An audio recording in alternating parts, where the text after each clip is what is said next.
Thank you, Mr. Chairman. Ms. Bondi, as you know, the Supreme Court in Trump versus United States held the president has absolute immunity to commit crimes in certain core areas of the president's responsibility. One of those core areas is the Justice Department. So in a breathtakingly dangerous and irresponsible decision, Justice Roberts and the majority held the president can commit crimes using the Department of Justice and be immune from prosecution. Justice Sotomayor correctly said this new immunity lies about like a loaded weapon. So the fear and the concern we have is that the incoming president will use that loaded weapon, that immunity, to commit crimes through the Department of Justice. And for that reason, it is all the more important that we have an attorney general who has the independence, the strength, the intestinal fortitude to say no to the president when it is necessary. So my first set of questions has to do whether you have the independence to say no when you must say no.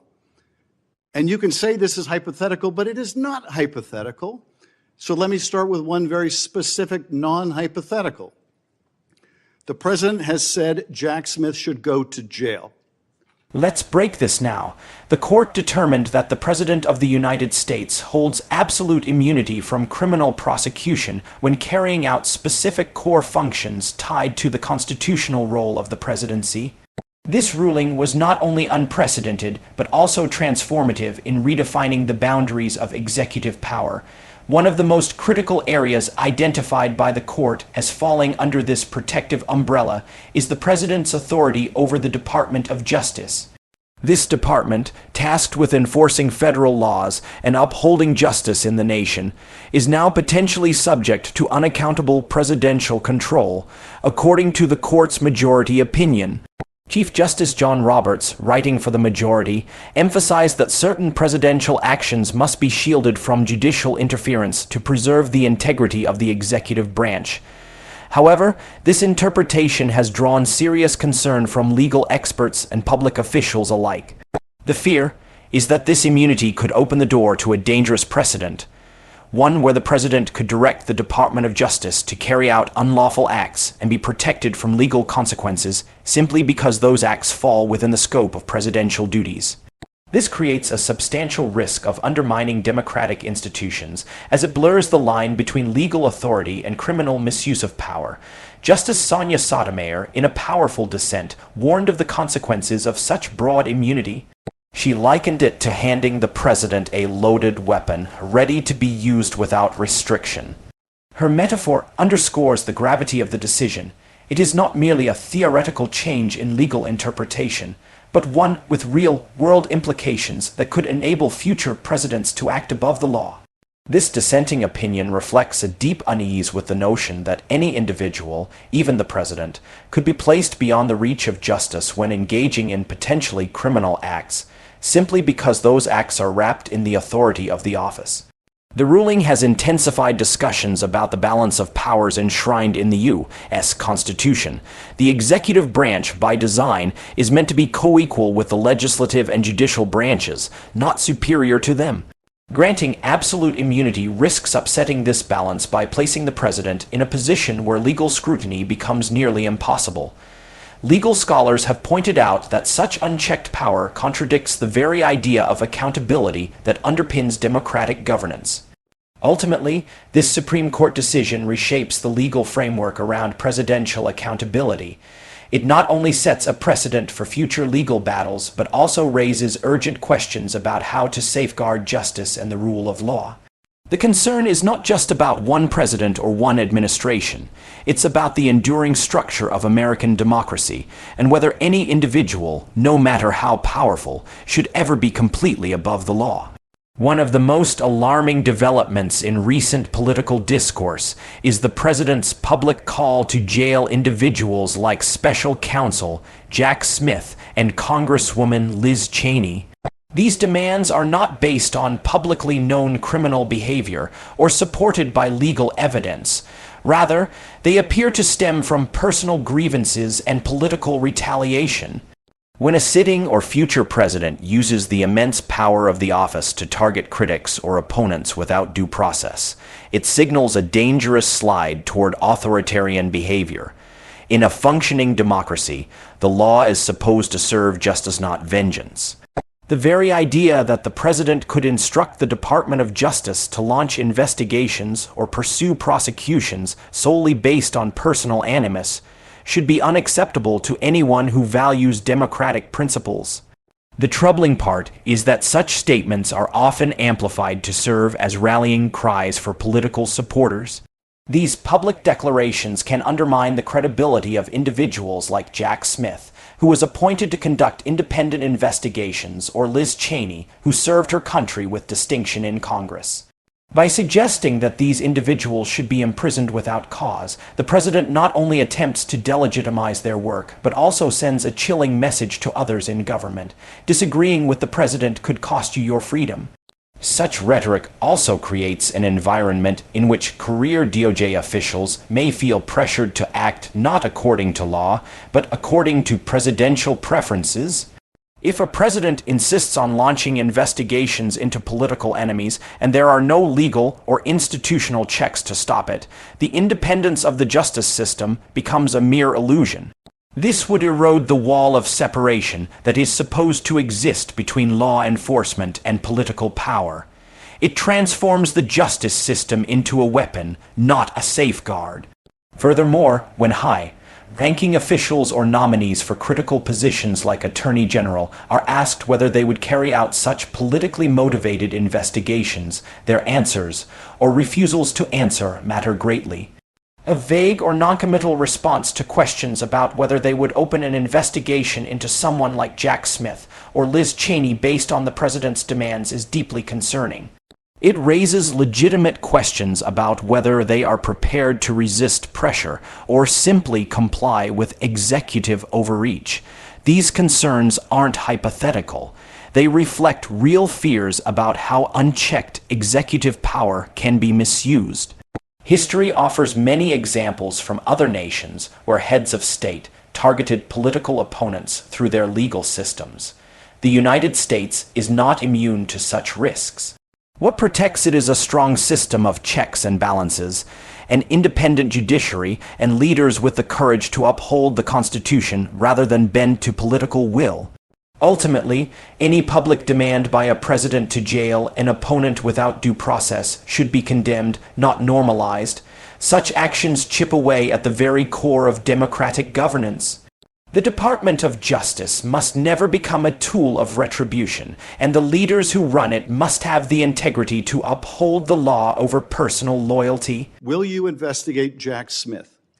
Senator, I haven't seen the file. I haven't seen the investigation. I haven't looked at anything. It would be irresponsible of me to make a commitment regarding anything without, you're a long practicing attorney, without looking at a file. Are you aware of any factual predicate to investigate Jack Smith sitting here today? Yes or no?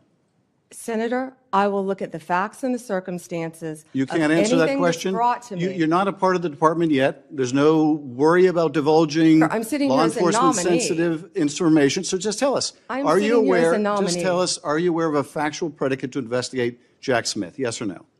Senator, what I'm hearing on the news is Are you aware of horrible. Do I know if he committed a crime? I have not looked You seem reluctant to answer a simple question. Let me ask you a different simple question. The president also wants to jail Liz Cheney. Sitting here today, are you aware of any factual basis to investigate Liz Cheney? Yes or no? Senator, that's a hypothetical, and I'm not going to answer that question. No, it's not hypothetical. The independence of the Attorney General is one of the most vital safeguards in the American legal system.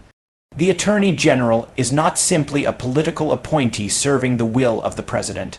They are the nation's top law enforcement official, entrusted with upholding the law without bias, political interference, or personal loyalty. In a system where the Department of Justice must serve all Americans equally, the person leading it must have the courage and integrity to say no to the President when actions cross legal or ethical boundaries. Without that independence, the department risks becoming a mere extension of the executive branch's political machinery.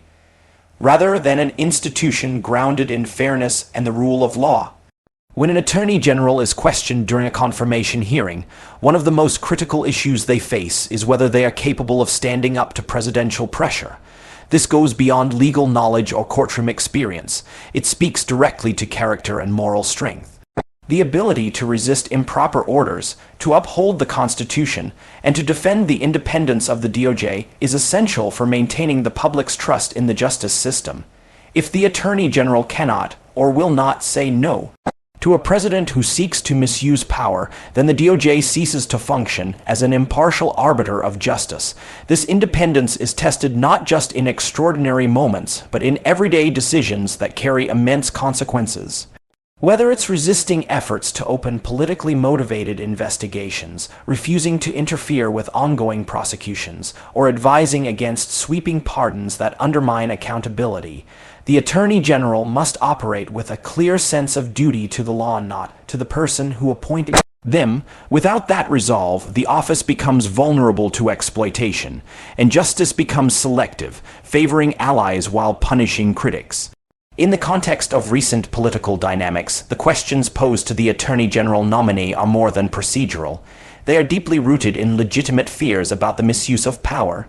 If the president demands investigations into perceived enemies or expects loyalty over legal principle, the Attorney General must have the intestinal fortitude to say no. It's not enough to offer vague responses or promises to look at the facts. The public needs clarity, assurance, and a firm commitment to the rule of law. Moreover, the Attorney General plays a key role in defending the integrity of elections, civil rights, law enforcement practices, and national security. These are not areas that can be compromised or twisted to serve political agendas. When the person in this role hesitates or refuses to make strong commitments to independence, it sends the wrong message to both the president and the American people. In times of political turmoil, the Attorney General can be the last line of defense between democratic stability and executive overreach. That's why independence isn't just a desirable trait, it's a non-negotiable requirement. The role demands not just legal expertise, but unwavering moral courage, and the ability to place the Constitution above any individual, including the president. One of the most pressing concerns raised during the confirmation process of any attorney general nominee is the preservation of evidence, particularly in politically sensitive investigations, such as the January 6 Capitol riot. When asked whether they would commit to ensuring that no evidence related to that investigation would be destroyed, the nominee's inability to give a direct, unequivocal answer raises serious alarm.